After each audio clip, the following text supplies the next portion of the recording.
everyone, welcome back to the channel. Today I'm going to be taking a look at a newer Samsung device. So this device, Galaxy S24. This was released by Samsung not too long ago, a few months ago. And honestly, I think this is the best phone that you can go for. Right? I've been using it for a while. I've done a few tests on it. I've been dailying this phone just to see how it fares real world, right? And I think this is one of the best phones you can actually buy in 2024 because there's actually not a lot wrong with this phone. There's everything, almost everything is perfect about this phone. You cannot go wrong with this device. So let's dive right in. So kicking things off, you'll notice the S24 actually looks pretty similar to last year's S23. So you have the same actually camera lens rings, right? It's the same design from the back. You can't really tell from the back. But when you actually view the phone from the side, then you'll see that it looks a bit different. You get actually flat rails on this phone, so flat sides. That means, you know, you can really prop it up like this, then it'll stand just fine. It's just pretty flat. And you think it's uncomfortable to hold, but honestly, I've been dealing it. They don't actually bother me much because they're slightly chamfering around on the edges. Honestly, pretty nice to hold. Really nice to use. Super nice, subtle design. Samsung has gone with its nice finish, right? Matte black glass. This onyx black, so it's not phantom black like the previous Samsung phones, but yeah, it's a pretty nice color in my opinion. And then you get IP68 rating as well, so that means you can have it in water for 1.5 meters deep for 30 minutes long. So you're actually set with that, right? You don't have to worry a lot about having this phone in water. So, you know, let's say supposedly you drop your phone in water, you're chilling, and then you get Gorilla Glass armor, right? You get Gorilla Glass armor and aluminum frame, aluminum too, that's what they call it. So pretty sturdy phone, so if you drop it, it might nick it a bit, you might see a bit of denting, but honestly, yeah, it's going to take the hit like a champ. Glass, honestly, I'd still recommend you get a screen protector or a case, but honestly, yeah, is your phone your choice? Yeah, it's a really durable phone, but personally, I would just rock a case and stuff. I haven't been rocking a case because I didn't have time to buy one. I know it sounds dumb, but yeah. I do have a bit of scuffs on the screen because of that. Yeah, so if I were you, I just picked a brand new one up. I would just recommend go buy a case still. Now, when I talk about display, every time I talk about a newer Samsung device display, this really has not changed much from the S23, S22, and S21. Only difference between this and the S21 is the S21 has a curved display. But yeah, S22, S23, and S24 is basically the same display, right? You get a nice, beautiful AMOLED 2x times display tuned by Samsung, so you get really nice punchy colors, like deep contrast, perfect blacks, and you get 120 Hz display refresh rate. So phones all feel snappy, right? When I'm dailying this thing, like I never notice a lag because the screen is just so snappy, like it really tells you that you have a premium device. Like, you know, some other phones you might have 60 Hz, it just doesn't feel as premium. Even if they're like faster than this phone, it won't feel premium, right? So you get that beautiful display, perfect for gaming, perfect for watching reels, anything like that, you know, content. If I want to watch some show, I like really just sit down and look somewhere and I just use this thing. Screen is beautiful, right? I don't have any complaints about the screen. 120 Hz refresh rate, it's LTPO, it can lower its refresh rate down and save battery too, like that. So honestly, yeah, you really can't go wrong with the display on this phone.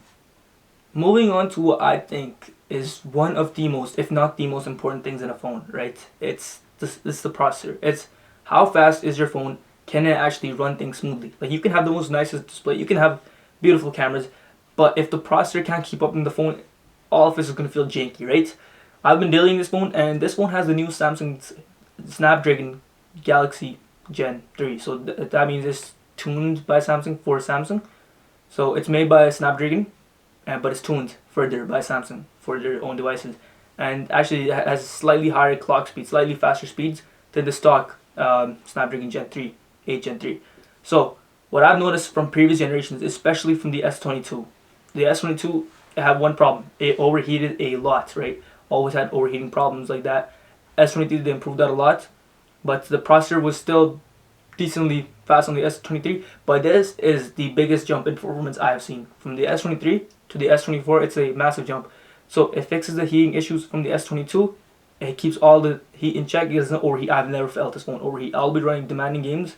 It'll still feel slightly room to a touch, but yeah, super nice. It does not lag on you. It does not thermal throttle. It does not get choppy. It's always snappy. Like, I could be running the most heaviest thing, and it'll always give me the most consistent performance. It'll just, you know, if I exit quickly the game, it'll be smooth. It'll do it smoothly, fluidly. I have never seen this thing lag on me at all. Like, it's never lagged on me. So there's a beautiful processor. And on top of that, you get it paired with 8 gigabytes of RAM. So I know it's not the best, but it's definitely not the worst. So a lot of phones actually come with 8 gigabytes of RAM nowadays, so it shouldn't be too much of a problem. But again, you could go with a higher option on this phone with 12 gigabytes of RAM, which is, I think is a really nice option. But you get that with the higher storage, 512 gigabytes. That's the highest this one goes. But base, it starts out with 128 gigabytes with 8 gigabytes of RAM. So honestly, not bad at all. Samsung, not bad at all. For me personally, and for a lot of other people as well, one of the most important things to look at when we're buying new phones is the camera. Right, let's say I'm paying a flagship level price, so almost $1,000 phone, and I'm paying flagship level phone, right? I expect flagship level cameras, and this phone is no slouch in that too. The phone cameras on this are actually exceptional. They're beautiful cameras, right? I would highly recommend these cameras. So the reason I say that is because, look, first of all, you get a 50 megapixel main camera right here, right? That takes beautiful shots with Samsung optimization and all. And then you get a 12 megapixel ultra wide camera. So let's say you want to take wide shots of landscapes or a group of people, that's good for that as well. And then you get a 10 megapixel optical 3x optical zoom lens. So with this, you can actually zoom in all the way 30x without it losing too much detail, and it's really good for portrait shots as well. So honestly, really nice camera setup. And one good thing that actually they've improved on this phone especially is, if you notice on iPhones, when you switch lenses on an iPhone, it looks very fluid and very smooth. You don't see any choppiness. On a lot of Androids and previous Samsungs, you do notice that choppiness when it cuts cameras. You could tell that it's switching cameras. On this one, it's a lot better, so it's a lot harder to actually see that the phone's actually switching cameras. So that's honestly a big plus for me, is the camera user experience too. The camera app isn't really too much different. You get all these pro features, pro video, all that kind of stuff if you want to do advanced stuff.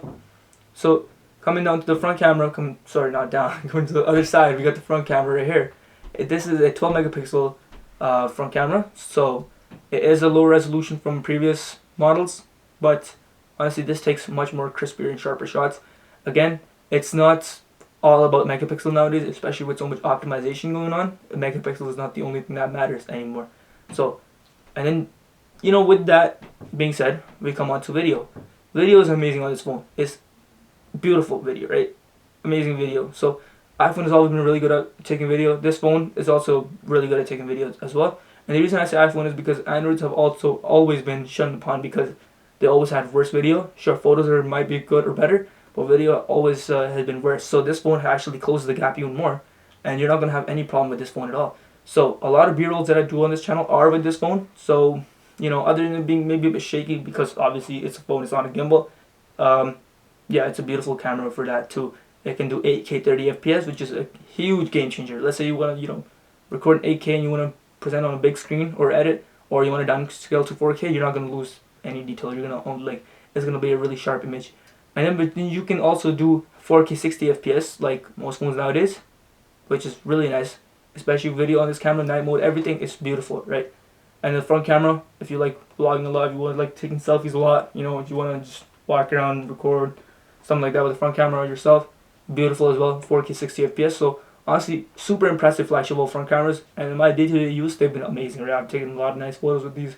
I record a lot of my content with this. This is really nice cameras. Now, one of the most exciting, one of the most insane things, exciting things for me on this phone is the jump in battery. The capacity hasn't changed. It's a 4,000 milliamp cell, so it's pretty big for the size of the phone. But when I say this, you gotta believe me on this, right? The power efficiency on this new processor on this phone in general is so freaking good. I don't know how to say it. This phone is amazing on battery. You are not gonna have any problems. It can easily take you 2 days, easily.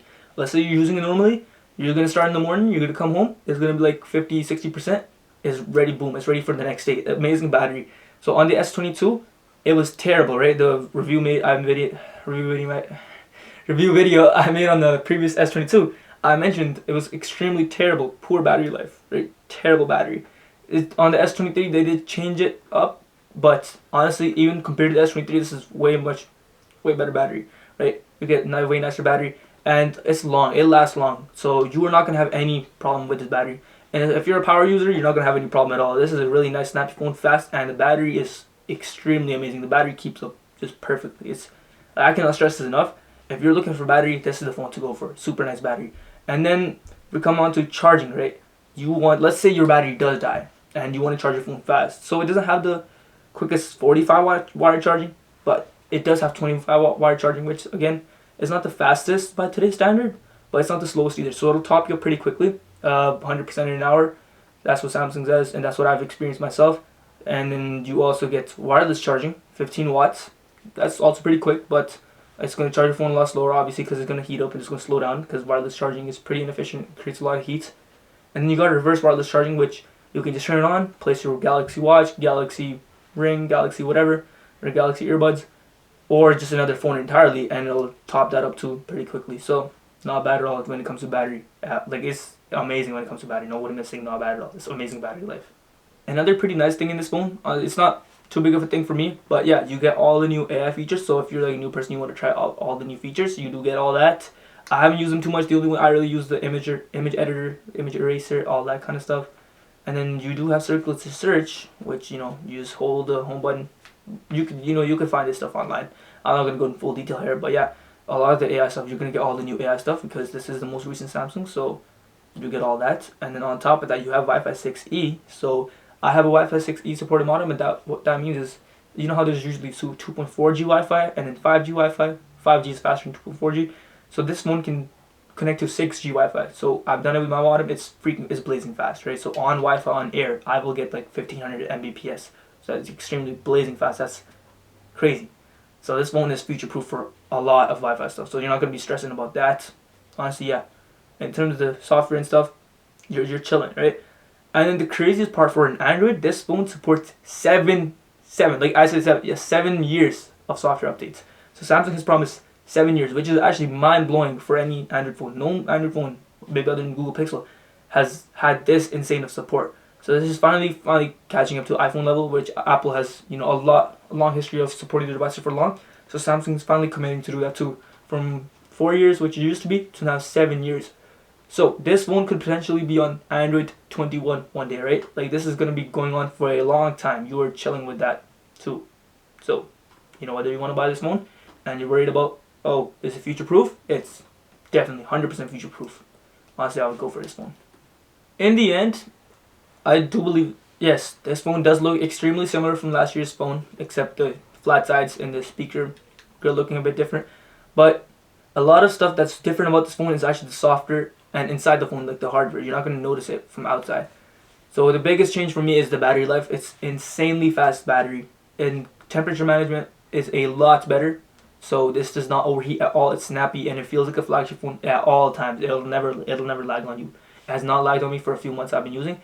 And on top of that, you do get the 7 years of Android upgrades. So I'm not complaining about that at all. That's definitely a good welcome. And yeah, beautiful screen, beautiful size, beautiful cameras, future-proof Wi-Fi, future-proof Android updates. I don't see why you would not want this. So you can easily pick this up for like 700, 600 Canadian dollars second hand. And honestly, I would jump on a deal like that. This is, not 700, 600, like 800, 700. Yeah, so it's only going to go down as in time, when a new S24 comes out. It's only going to go down in price. So honestly, I do not see any reasons why you would not want to go for this phone. There is not a lot wrong with this phone. Matter of fact, I don't have a single complaint about this phone so far. Right, like, this is a beautiful phone. This is a really nice phone. Actually, one minor inconvenience I wish could be better. It's not a big thing. Is charging could be faster, like the new S24 Ultra. Sorry, it could be a bit faster, 45 watts, like the newer ones, like the bigger ones, the Ultra, the bigger brother. But I see why they did go for 25. Obviously, it's a smaller body. It's gonna heat up faster. But yeah, if they could, work that out somehow, get 45 watt model, get 45 on the newer S25, that'd be definitely good too. Yeah, just not the biggest of nicks, but it's still there. So yeah, I think this is truly one of these Samsung's peak Samsung. This is peak Samsung. This is one of their best phones. This is one of the most perfect phones they have made so far. It looks bland. It looks boring. But honestly, this is the phone to go for if you want a smooth flagship experience that's not going to let you down. This is the phone to go for. You just want to pull it out and you just want it to work. You don't have to worry about anything. This is the phone to go for. So, it's a bit boring. Looks like the same as last year. But yeah, I would definitely buy this phone. So those are all my thoughts on this phone. And honestly, yeah, if you guys enjoyed this video or found this useful, found this information alright, maybe this helped you decide to buy this phone, jump on this phone, or maybe you just want to watch something. If you enjoyed it, just consider liking, subscribing, maybe leaving a comment. It does help the channel out. And I will be making more videos like this, hopefully. And I will see you guys in the next one.